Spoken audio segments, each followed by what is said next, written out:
Good morning, good afternoon, and good evening, everyone, and welcome to our webinar titled Creating Community in Online STEM Classes. This webinar has been sponsored by 80 Instruments and produced in partnership with the Human Anatomy and Physiology Society, so a big thank you to them for helping to make this event possible. Joining us today, we're very fortunate to have Wendy Riggs, an Associate Professor of Biology at College of the Redwoods. She'll be sharing some of the difficulties of building a community in online classrooms and how to overcome these barriers using technology.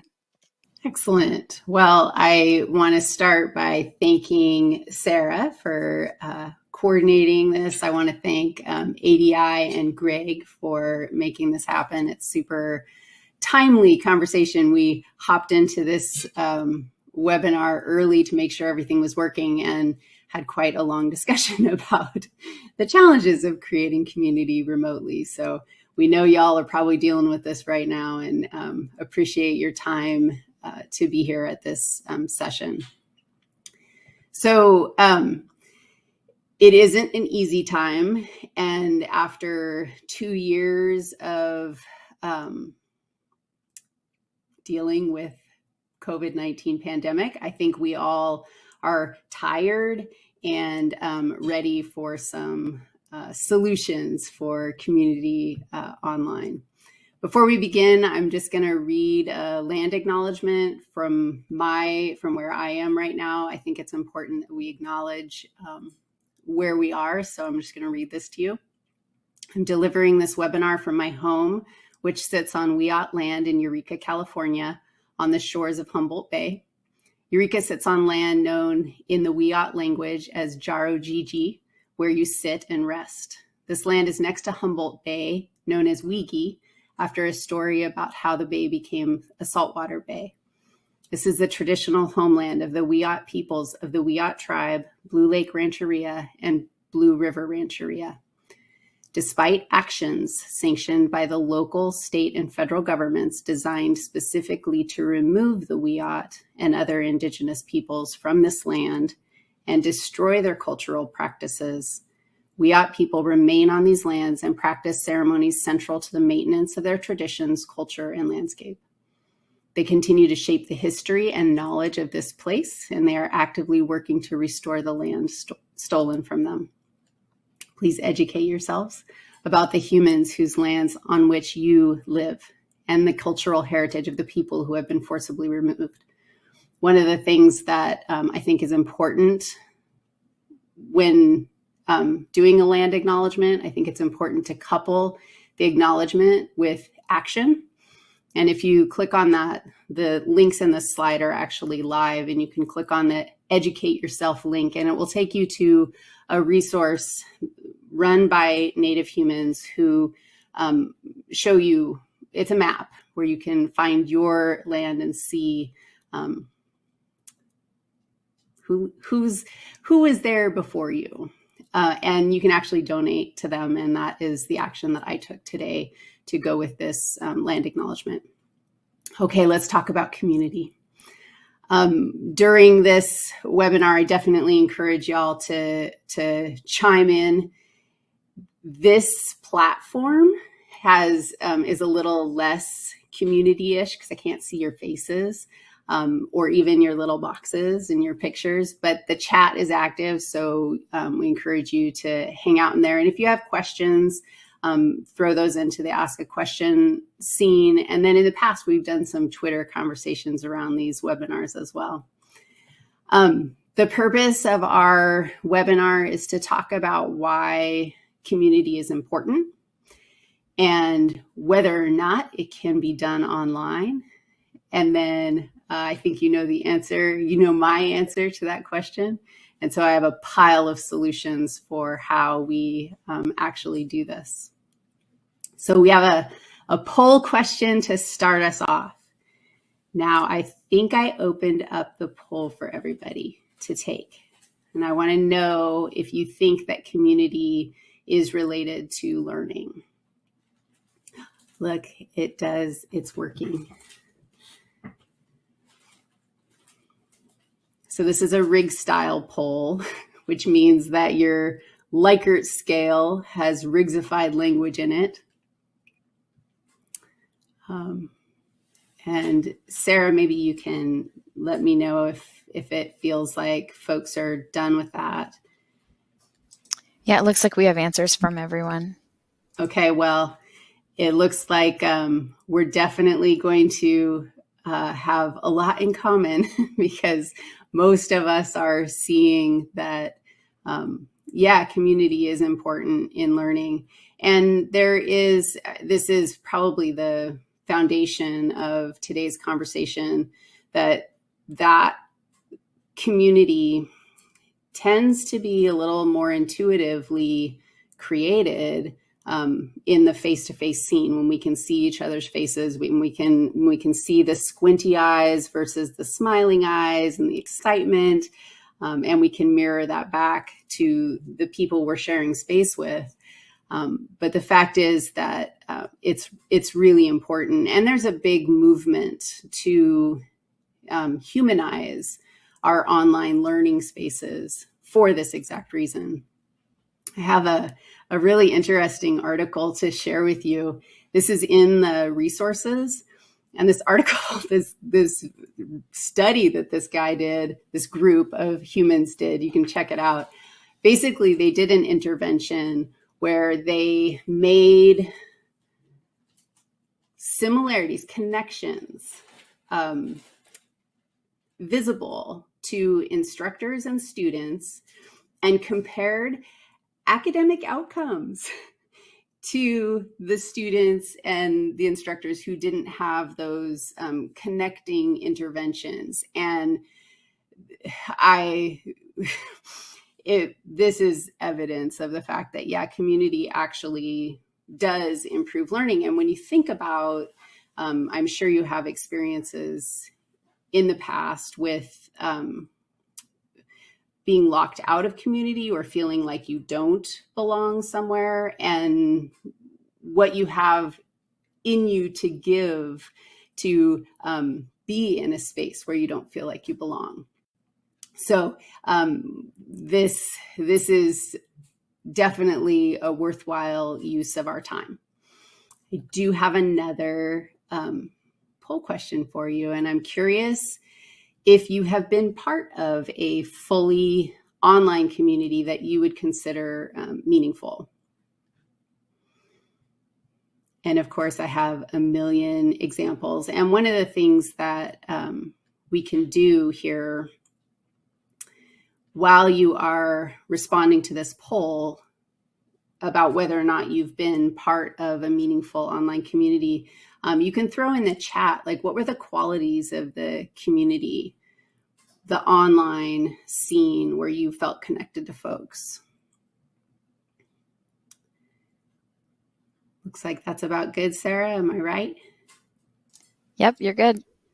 All right, let's go ahead and take a look at this. Oops, I have to click this way to get you to see the results.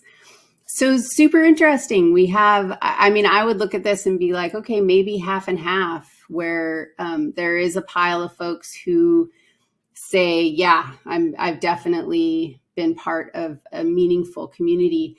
And I think the qualities, I have my own examples of online community. I definitely feel it in my classes, and I feel connected to my students in my classes, and we will talk about how that happens. But I think just thinking in general about online communities, virtual communities, I think about my friend Jamie Chapman, who I have never met. He lives in Australia. He's a histologist, and he's like this amazing human that I connected to through Twitter. And like, I totally would consider him a friend. I would consider him a colleague, and I've never shared space and likely won't ever share space with him. But we have stuff in common. We have care and concern for each other, and we've facilitated that all remotely. So I think if, there were a pile of folks in this webinar who don't have that sense of having been connected virtually to folks. And I'll say, join us in Twitter and join HAPS, because as Burhan just threw into the chat, HAPS is a community that since for the last 2 years, all of our connections have been remote, and yet how awesome that we still have this really strong connection with folks that we've never actually shared space with. Online community is totally possible, and it relies on shared interests, which means in your classrooms, and we'll talk about strategies for this, that we have to actually pick them out. We have to identify those. Online communities that are robust and actually work are founded in respect. Like you have respect for the humans that are in that community with you. And these definitely describe the HAPS community for sure. I think I say it all the time. There's love in these online communities, and I no doubt HAPS is another great example, and my students are a great example. I do love my students, and I think there's trust in online communities. If you're really creating those connections, you trust the people that you are in community with. I think that an online community that is meaningful and worth it, you have a sense that the time you invest is worth it. So our time now especially is really valuable, and we aren't going to put our time in places where we aren't getting a benefit. And a robust, meaningful online community brings that piece of this to the equation. And then I think that it's super important to acknowledge the fact that functional working online communities work because there is effective technology that's behind the whole thing. So if you do not have the internet connection, you do not have the hardware. We were talking before this about how my home office space has more effective technology than my working, like my college office space. My computer's faster here. My stuff is set up how I want it. I have admin access so that I can update the things that I need and make it so that it works. And if you don't have, and my internet is reasonable here in my home, I think it's really important to recognize that that is a barrier to online community that can't be ignored. You got to have the tech to pull it off.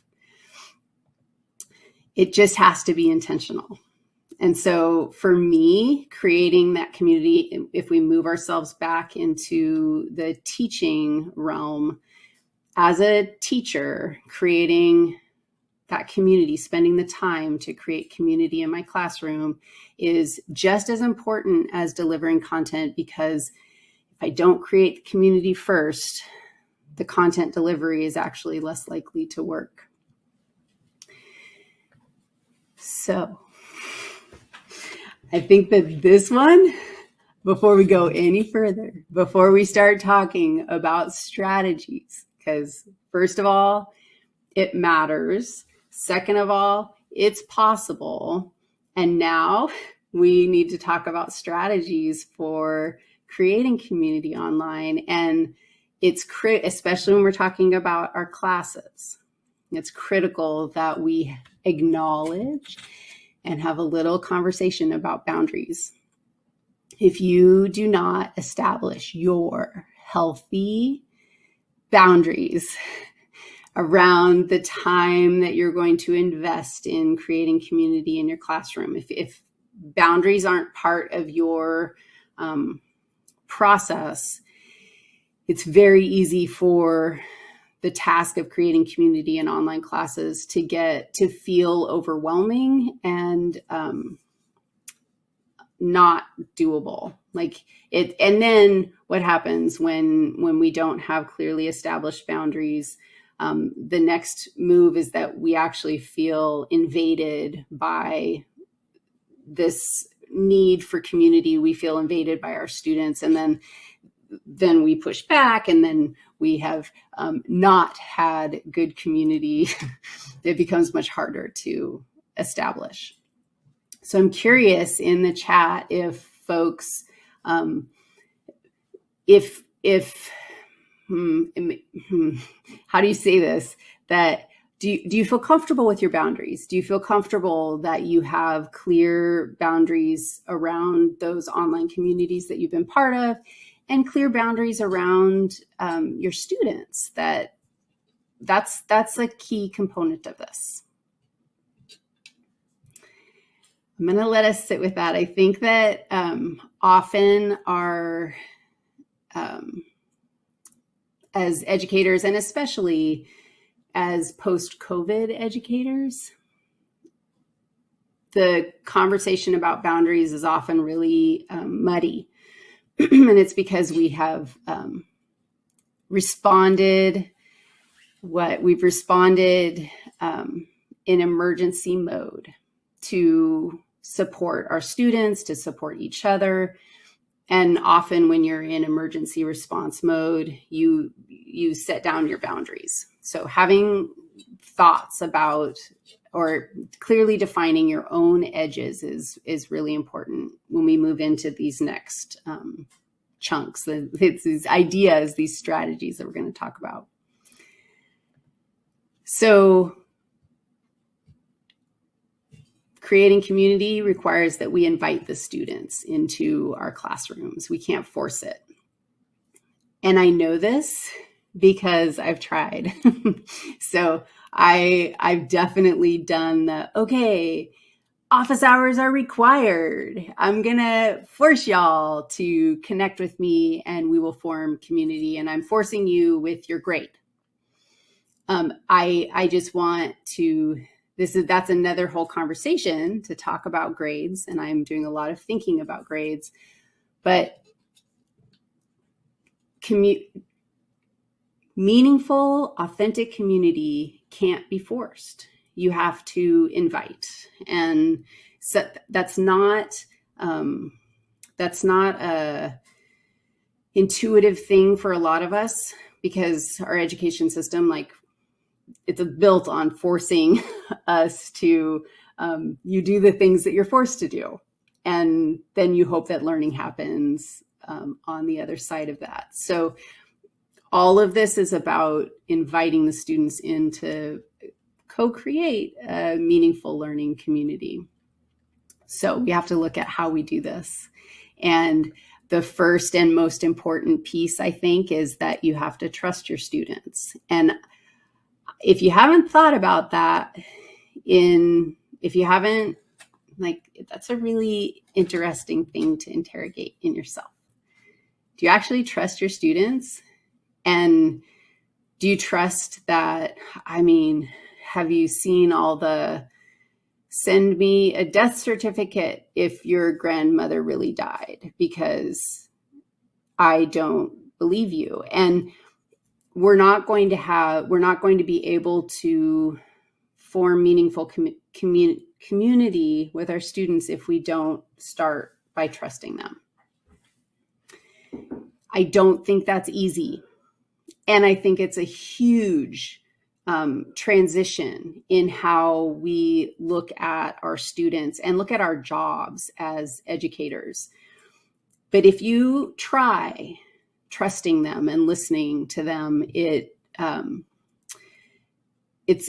kind of an amazing experience. And we might not really be aware that we don't actually trust our students until we start really thinking about it.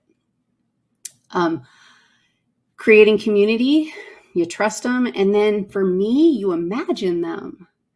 So they're not here. I'm online. My students are, I've never shared space with my students ever, but I imagine them. And I am just like right now, I'm imagining you, like all the humans, all my awesome humans out there in my communities that are here in this webinar right now, right before spring break, in a crazy semester out of a crazy 2 years. Y'all are here. I'm imagining you. I'm imagining your faces, and it makes the energy that I bring to this webinar different because I am seeing you out there. I do the same thing with my students. When I record a video, I am imagining that I'm actually sitting there talking to them. I often will get messages from students and I can't just type a response. I actually record a video response because I want them to see my face, and I'm imagining them actually being present when I am communicating with them. To imagine them effectively, we have to know who they are. We're here to help. We're here to help them reach their academic goals. As STEM humans, specifically anatomy and physiology, my students are going into healthcare, and I'm here all day, every day to help anyone who is wanting to go into healthcare right now. At any time. I'm also here all day, every day to help folks who want to go into education. Those are two service fields. They're fields that the work is about helping others. And if I can do something to help, and the second I do, guess what that does for my students? They go, oh, dude, this lady's on my side. She's on my team. She's here to help me do this. That's a pretty powerful community builder. This is probably the most unintuitive for me. I always felt really uncomfortable pestering students. And it was a series of webinars they were equity in online teaching during the transition to remote teaching in spring 2020. And I participated in this series of webinars, and they again focused purely on equity. And the most powerful permission that I was given through those webinars, the thing I came away with is that it's actually a kindness to pester my students. It actually isn't pestering. I pester, it takes time, and it's showing that I care about the outcome and that I want to help if possible. So pestering to me is, I try to be aware not to be irritating. So sometimes when we think of the word pester, it becomes like, ew, that's irritating. I don't want to be irritating to my students because that's counterproductive. But a little like reminders are kindnesses, and check-ins. Like, I didn't see you in the discussion forum. Like, is everything okay? Do you need anything? Like, just that permission to kind of ping them. They signed up for your class. They want to be successful. They're here for a reason. And so that pestering is just showing that you're on their team and you want to help. And then the last one I have in this how section is sharing joy. And that is boy, do we need to see joy, and we need opportunities to see each other feel joyful. And so that part, sharing your joy, is about just being really real and authentic with your students. And when I record videos for them to remind them of something or to explain something, there's always a part, since I'm imagining them in my webcam, there's always a part where I'm really happy to see them. They're not even there. And goodness knows, sometimes do they even watch those videos that we make? But I'm happy to imagine them watching this, and I'm happy to share the fun things and the silly things we'll be in office hours and my kid will bring me a cup of tea. And I'm like, oh, that's so awesome. Like, look, that was my teenage boy who just brought me tea. And I'm sharing that joy.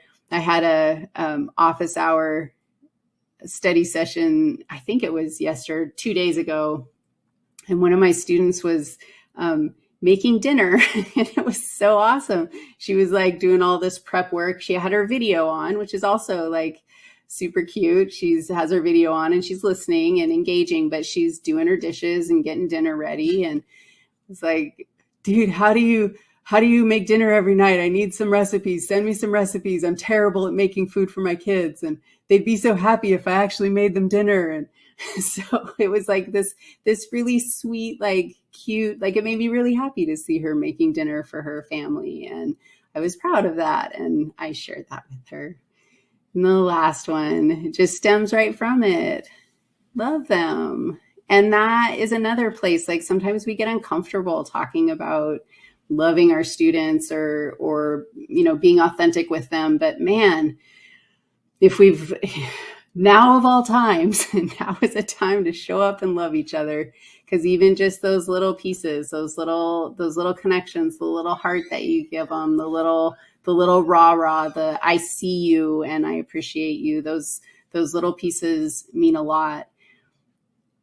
Because and we'll talk about these strategies here in a second, but I have a list of all my students and I have notes jotted down for who they are and what they're going through. And I remember that. And then I go and look what else they're doing on top of all these other things. They're here in my class. So yeah, I got to throw down some love for that. I do love that. And I want them to know that. So let's talk specific strategies now. One of the things that I have in the resources, I put together I made a handout, and the handout has links specific to each strategy. And I think this was my way of giving myself a little more time to get the stuff together for these strategies. So if you go to the resources, you'll see humanizing resources from Riggs. And there's actually 10 of these that we're going to look at.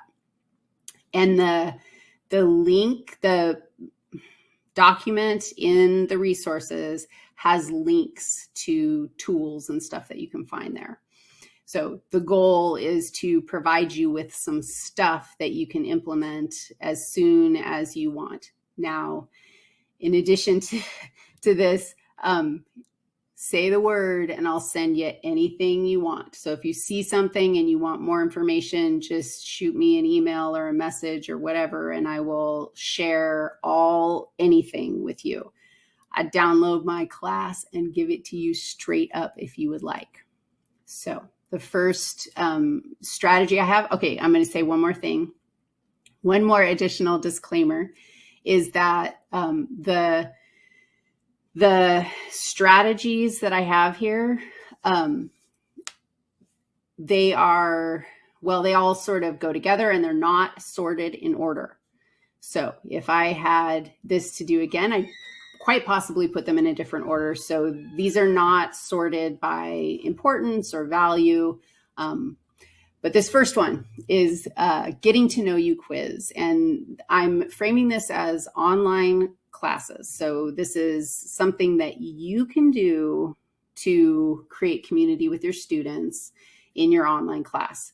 The getting to know you quiz, I have a couple of versions that I have available in that resource link that you can check out. It's all about you have to know who you're dealing with and finding out, and you'll have questions that you want to add to this. And many of you probably already do this, but I keep a document with notes from this getting to know you quiz. Why are they in my class? What can I do? If I know why they're there, then I have a really powerful, motivating tool. And then if I know the things that might be difficult for them, like what is the thing that's going to make it hard for you to be successful in my class? I have my grandmother living with me, and holy cow, am dealing with cancer, and I have a 6-month-old. Okay, that's super, that's good information for your instructor to have, and so that I can help support you in getting through this class. The introductory discussion. In my online classes, the first week is almost geared entirely toward creating community and getting to know each other and learning what the ropes are for the class. How's it going to function? And the introductory discussion, you have to look at your online scene as a long game, because the first couple weeks are high touch and time intensive. But then the community that you formed will reap rewards throughout the rest of the semester. So the introductory discussion, I don't do something like I'm going to go through and respond to every single student. I do take notes on the introductory discussion, and I try to make them kind of fun, kind of light, supporting the possibility of students connecting with each other, seeing similarities with each other, possibly forming study groups with each other. And it takes a little bit of time to do this, and it doesn't feel content connected, right? But we know that if we don't do this, if we don't create this connection, then off we go to talk about osmosis and kidneys, and we're like, where'd y'all go? Come back. This is hard work, and I need you to be present with me here. And they don't have those anchors of community to keep them going through the content. In the handout, there's a bunch of examples for prompts that can be kind of fun, and definitely get creative with those in thinking about ways to make it light and engaging. I mentioned this already several times, but I literally do have an Excel document that has every student's name in it, and the list of facts, the things about them, how to pronounce their name, what things they're dealing with that semester, how many kids they have at home, all the little things I learn about my students throughout the semester. I keep a document that lets me know. I always, whenever I do these kinds of conversations, I'm a community college instructor, and this semester I have 40 students.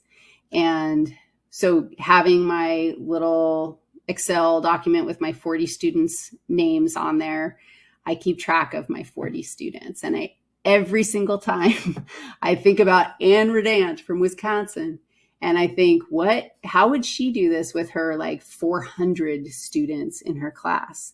And I recognize that many of these strategies may not scale easily. I know, but here's the thing that I would say, Redant, because I've thought about you, possibly dividing them into lab groups, that makes a smaller number. And then I wouldn't be comprehensive with the notes, but I would keep notes somewhere. So if you're in a fully online class, even if you have 400 of them, if you learn about one of them, you put that note somewhere so that you can keep track of that one, even if you're not connecting with all 400, because why do we do this? Why do we teach in places like, why do we have our classes have 400 students in there? How can we actually meaningfully create community in that? You rock, because I know you're doing it, Redant. That's the amazing thing. So awesome. And I see in the chat, Redant just threw in that she uses the notes feature in the Canvas gradebook to keep track of what students are going through. And thank you for that. That's exactly it. So that's another place where you can keep track of those notes and then just have access to them so that you can make those connections with students. It's definitely, it's worth your time for the students that you do keep track of, because they feel connected to you. Even if you had to look them up, they still feel like they were heard. I think it's, again, worth your time and energy to meaningfully facilitate group work in your online classes. And the reason why it's worth your time is because that's community, and it doesn't require you. It might require you to like get it rolling or to help facilitate or make it safe, make it feel safe for the students to connect up like that. But then they are creating those good feels and those connections independent of you, and that is gold. I just yesterday got I have a really powerful chat tool in my LMS and I got a message and a picture from a group of students who were posted up in, I think they were in a coffee shop, and they had their LT sensors with a laptop, and they were all set up at the coffee shop, and they were collecting EKGs, and they talking about it, and they shot me this message. They shot me a picture because I love seeing that. It made me super happy. I'm like, oh my gosh, that's so cute. And with all their sensors and their electrodes on them. And then they had some content question like, dude, we don't understand this part. And I shot back a quick message to them for some places to think or some ways to think about it, and tried to tweak them a little bit, and off they go in their community that they've created in this class. So I didn't have to be there. I didn't have to be holding anyone's hands, and I certainly didn't have to force it. They chose it, and boy, that's a powerful thing in an online class. Videos. The thing I wanted to tell you about the group work in the handout are the questions. I did a survey with my students at about week 4 because they were having a hard time connecting up in groups. Some of them were. And so I did a survey to help them connect with each other into groups. I sorted them. I facilitated that with 40 students, not 400. Okay. Be human in your videos. We've talked about this already because your webcam is your students. And if you are present and human in those videos, such that, I roll out of bed and show up to be present with my students because that's where I am in this moment. And the outfits that I wear, the way this, like, whatever, it's where I am in the moment, and I am authentic and real with them. And what that does is it gives them permission that they can be real with me as well. The number of students who send me videos back is high, which is really nice because that's a really good way for me to connect up, because I can see their faces and I can hear their tone, and I get a sense of who they are, and I feel more connected right back to them. So making those videos and really like feeling my students when I'm doing that, I think that goes a long way to creating your community. All right, I ran out of room. So I do weekly check-ins in my online classes. And as my course has evolved, the check-in, like the way that we do the check-ins, has also evolved. It is a little bit involved, but not really that much involved. I have an assignment in Canvas where they can either record me a video, they can connect with me through this chat tool, or we can actually have a Zoom conference. Any one of those things counts as a weekly check-in, and I do it every week. To me, the weekly check-in, I always post prompts, and in that handout that I made you, there's a whole bunch of prompts that you could consider for the weekly check-in. I think I did a picture as well of what the assignment itself looks like, but I don't care if they answer the prompt. That doesn't matter to me. What I want to know is, are you okay? Are you still going? Do you need anything? And the check-in is it's a super important part. It's almost like a required pester. As part of my class, I'm requiring you to report in so I can not pester you as much. Pestering is built into my class through this weekly check-in.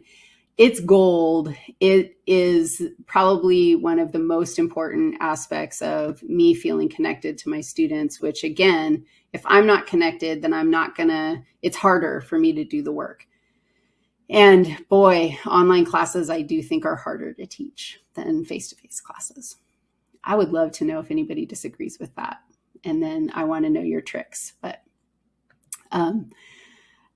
this liking their comments is something that, again, I can do in my LMS, but it is something that I've done about, it's a way of showing my students that I see the post that they did in the discussion forum. And I don't know about you, but discussion forum, I know my students are trained to hate discussion forums.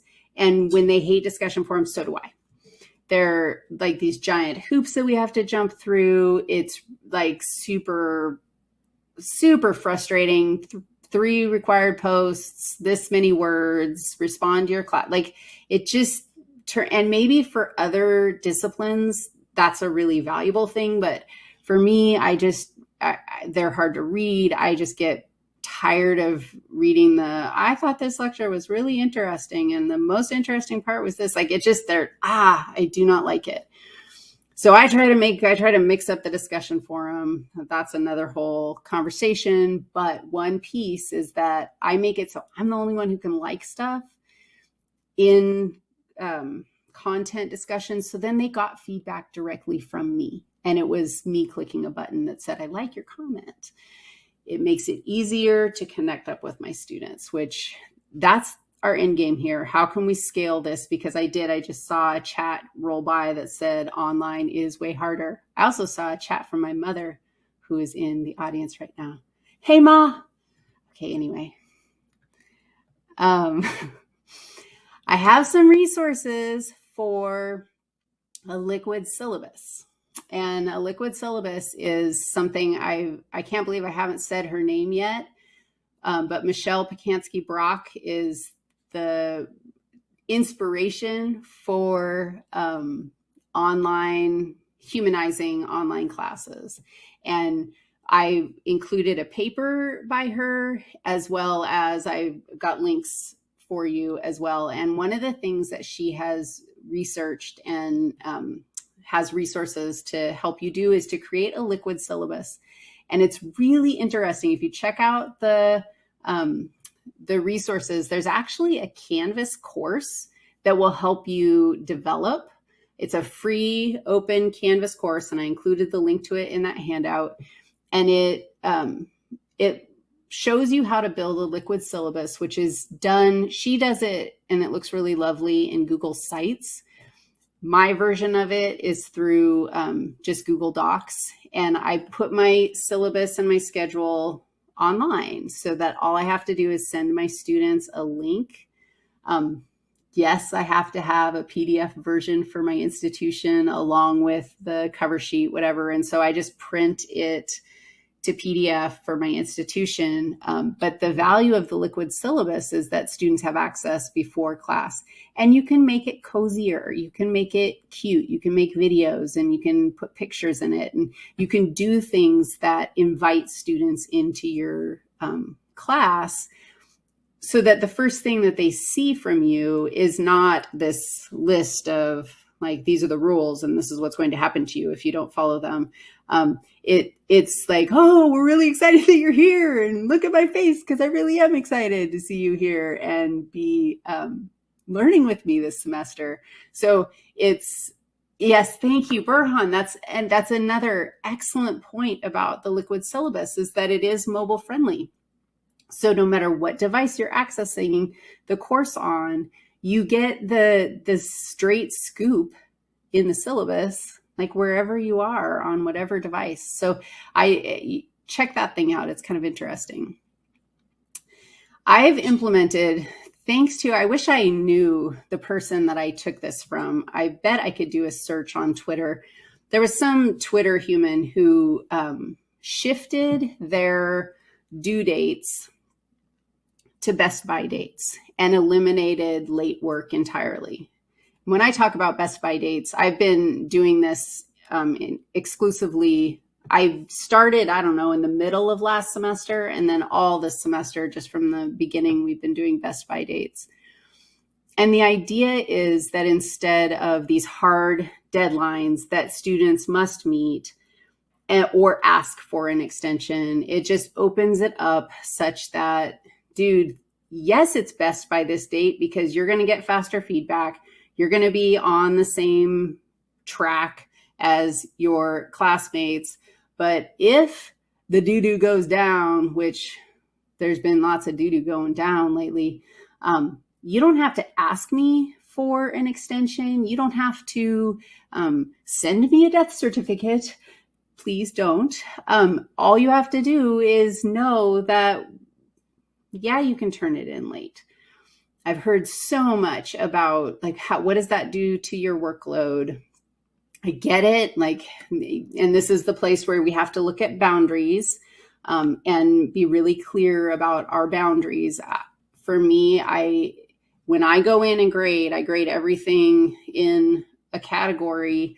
And if a student isn't in, they don't have their stuff in by then, I often don't get to it for forever. So there's structural issues with it for the student. They don't get the feedback as quickly, but it's all like set up to support them when things get hard, which just in this semester, I mean, we could probably like litter the chat with all the things that our students have gone through this semester. It is sort of, it's very sobering to think about the things that they're going through, and yet they're still making it happen. Okay, this is my last suggestion, I think, and this relates to boundaries and is worth you setting up a really clean set of expectations for yourself. And that is having really clear communication policies. Now, I included my communication policies and in that handout, and the link, you can have whatever you want. I'm sure you don't want it verbatim because it is definitely Riggsified language. But the point is that having those clear policies around how do you communicate with me, especially since COVID times, I tend to tell my students, dude, if you are messaging me at 9 p.m., I'm probably not going to respond until the next morning. But I do respond to my students. If they send me a message on my phone through the chat app in our LMS, I respond really quickly to that because I want them to know that I am here. That is 9 p.m. to 7 a.m. That's my boundary. And it works for me because I feel very connected to my community of students. And I feel very connected because, I'm in a community college, and I know this population of humans. I know what they're going through, and I know what they're going through now and what it takes to go back to school and the vulnerability of going back to school. To many of them change careers. Many of them don't really know whether or not they can do it. I'm invested in these humans, and that makes it easy to have a communication policy like this. you have to come up with your own, but the more clear you can be about it, the more available you can be to your students. I did apparently have number 11, but I think I covered that in a different one. So I think it was number 4 and number 11 were doing group work. So those were really similar. So I am saying that is, we don't need to talk about that one anymore, but your life will be easier if you do that. And the last page of my giddy up here for you is an entire list of things that I think are helpful. And again, like this pile of clickable links, these things take time, and you all are here in this webinar. So thank you for making time to be here and think about these things. It feels kind of like a summer task to explore resources, and maybe a spring break task. Maybe you come back and you have some way of being more humanized or connecting up with your students more moving forward. But here are just some resources for you that I think might be helpful. Okay, I totally sprinted through all of that. And Sarah, the amazing, we have 7 minutes left. Yes, we do, and that's okay. Like I said at the beginning, this webinar was recorded, so if you need to go back and replay any of it, you'll be able to click through her presentation really quickly in the same environment that you're in now, but just later once the recording is processed, and you'll get an email about that. So to give Wendy like a second to just catch her breath, we're going to run 2 more polls. This first poll is, what devices do you normally use when in lab? So there's Chromebooks, Macs, Windows, and other. So if you want to select the one that you normally use, maybe you use a couple different items, but kind of the most popular one for you, that would be great. Wendy, what do you guys use? We have PCs, and actually we gave them all away at the beginning of COVID. And we've been offering students the option of coming and doing the labs on campus. And I was super pumped. I'm like, okay, we're going to, like, here's the time, and put it in your calendar, and we'll meet up and we'll do our LT sensor labs together on campus. And then they gave away all our laptops. So we're in the process of trying to figure out like what we use, but we've always had PCs. Awesome. Cool. Thanks for answering that, guys. And then this last question is super quick. We do have members of the 80 Instruments team on with us. They're here to answer questions, but also if you would like them to reach out to you about any specific technology that you might have heard about today, please answer that poll.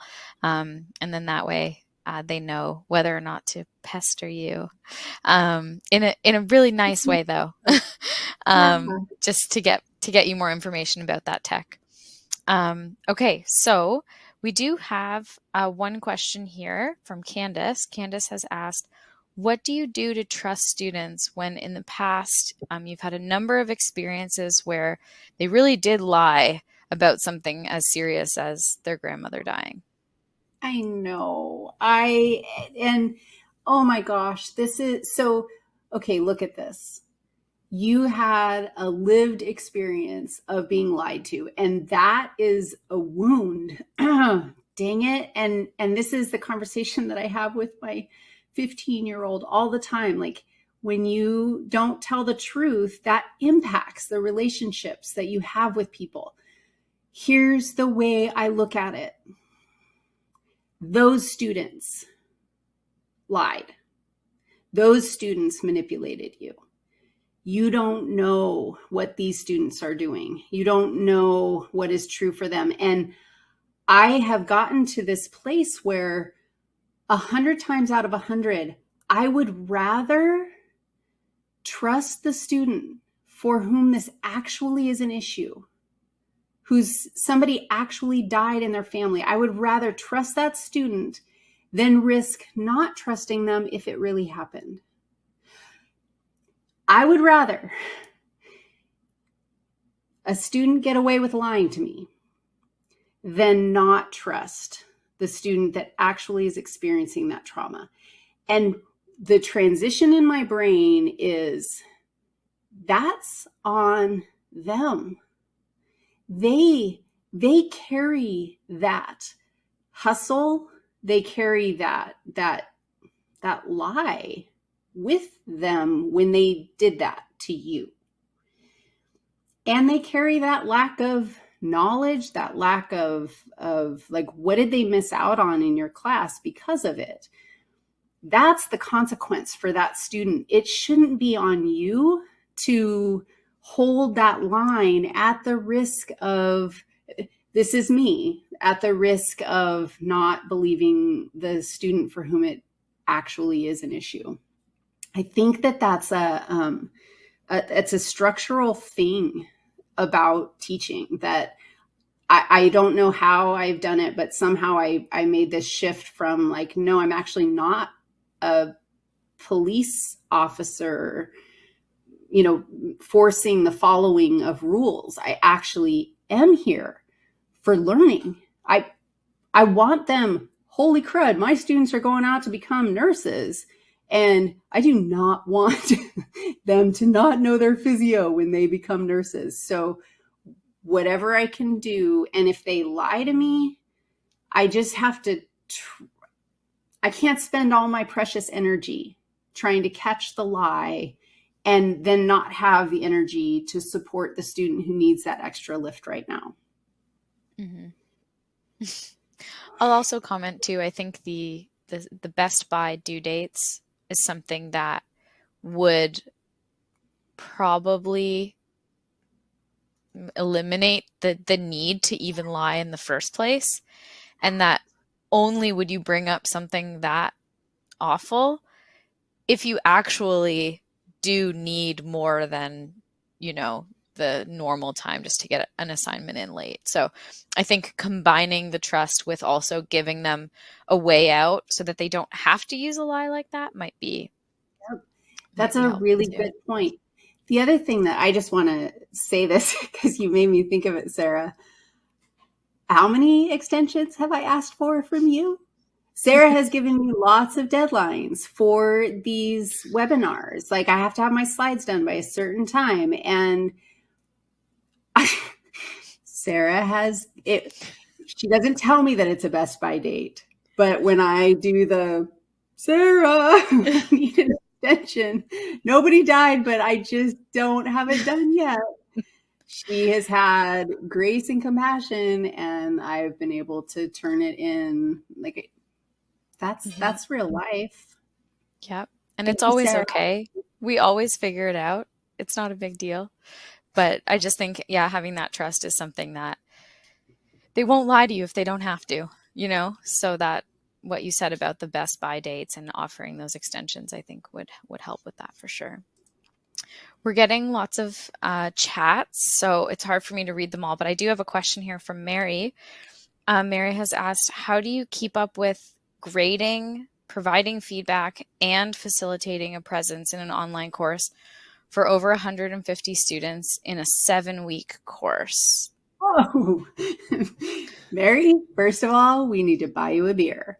And then we need to go, holy camolies. So what you're describing is that structural thing where my first online classes, I felt so disconnected from my students, and they did not feel the same way because I had videos that I had already recorded. So I invested all my energy in the videos where I'm looking into their eyes and I'm talking to them about the content, and they actually felt connected to me for what really ends up being a smaller investment in time. I think acknowledging that sometimes the connection is, you're facilitating a perceived connection with a student. The student perceives connection, even if you don't. Hence the notes and you connect with one of that 150, and it moves the bar and moves the bar for that one. But your situation actually sounds incredibly overwhelming, and I want to give you a hug because of that. Definitely. I think one of the things that we've kind of pulled out of a lot of the chat messages, especially from some of the educators with very large classes.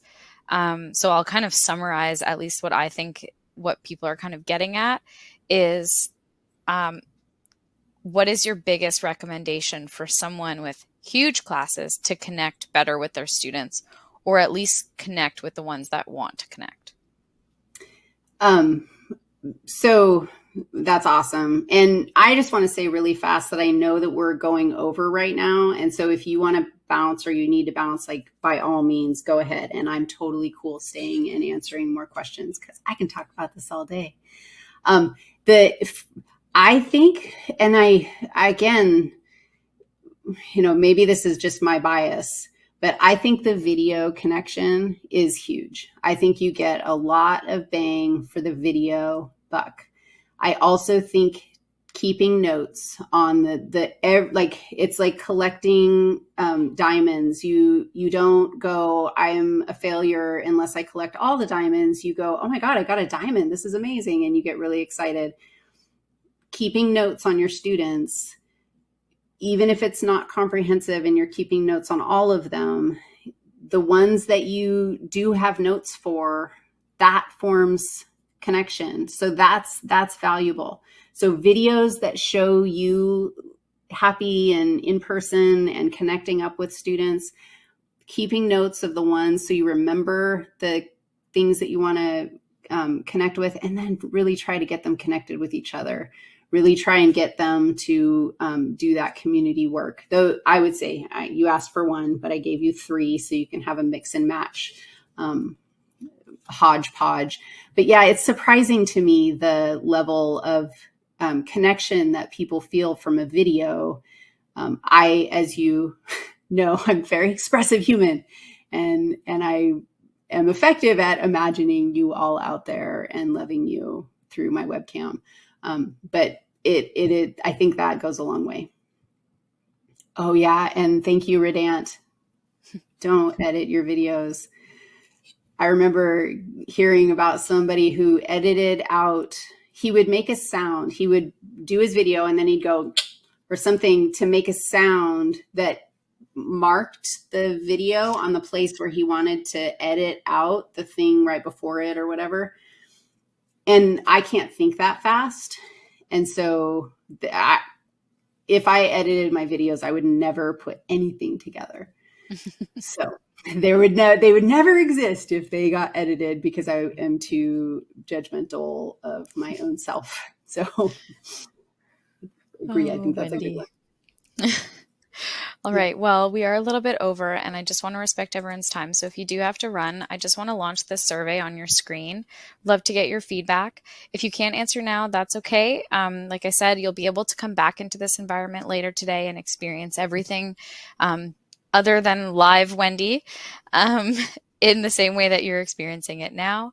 So you'll be able to answer that survey whenever it's convenient for you. So it's more like a Best Buy date, if you will, on the survey. But Wendy, really wanted to thank you for all of your insights today. It really was a pleasure to have you with us again. It's awesome. Thank you very much, Sarah and Greg, for making this happen. It's always a treat. And Burhan, I want to see that bloopers list too of the expletives flying. I try really hard not to say bad words in the videos as well, but And in closing, I just want to thank everyone again. Thank you for taking part in this Inside Scientific webinar, sponsored by AD Instruments and produced in partnership with the Human Anatomy and Physiology Society, or HAPS. We look forward to having you with us again soon. Thanks, everybody. Thanks, Sarah.